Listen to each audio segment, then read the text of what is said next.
YouTube channel जेनटा के G24 Sambalpuri news के आज ओडिशार गौरव कथा है। लेकिन बाबार आज बर्थडे है से लगी माँ समलेकर आगे आम प्रार्थना करमा। बाबा हैप्पी बर्थडे टू यू। बाबा हैप्पी बर्थडे टू यू। आज बाबार लगी केक फेक हमने किसी नेन कहीं लगे आम टेम्पू चलो घिनी पारमु नहीं पारमु। टेम्पूटा भी देखे दे मोर ये टेम्पूरे मोर रोजी रोटी है।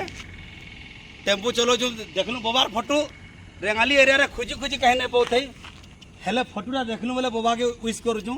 बाबा हैप्पी बर्थडे और ही हैप्पी बर्थडे माँ समलेकर दसरा माँ दुर्गा नवरात्र चली तुम जीवनटा पूरा खुशी खुशी पूरा पुष्प पुष्टि हो तुम चला पथरे। और गोटे जिनिस आम रेंगालीवासी लगी ईटा जेन रेलवे ओभरब्रिजटा अच्छे जल्दी टे करदेव बोले ये रास्ता रे आम भलसे जीमु आमु। रेलवे लाइन लगी गेटा बहुत जोर पड़ुचे आम तो सानी घाटी हो गल रेलवे लगी केते बोले 2024 आवा और बीजेपी सरकार केंद्र सरकार रेलवे ब्रिज के देखिक भोट टाणवा बोलिक हमके भी भावुँ गाए। लेकिन से भी नहीं करवार 2024 के रेलवे लाइन हाथी अटके क्या बोलूँ रास्ता रेडी है 4 बरस हो गलान रास्ता रेडी है ब्रिज लगी रास्ता अटकी जाइए।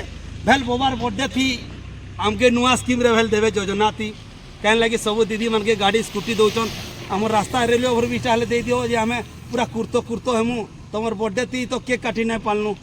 लेकिन नचा टेका तो पछे कर पारमु खुशी थी से 2024 रे आपन भी जितबे हमें जानलु न। लेकिन रेलवे ब्रिज सेक्शन टी जल्दी कर दियो इटा मोर रिक्वेस्ट है। आउ मोर छोट चैनल रे किसी भूल भटका होइथिले हमर देशवासी लोग क्षमा करबे भूल प्रार्थना करूँ मुई जदि भूल भटका हेबा बोले भी ना हेले भी टिके लाइक करो और कमेंट टिके करो जदि भूल भटका किसी अच्छे बोले। जय हिंद जय भारत जय ओडिशा। बाबार लगी कोटि कोटि प्रार्थना कर जय माँ समले जय माँ दुर्गा जय माँ नवरात्र माता जय माँ शेरवाली की जय।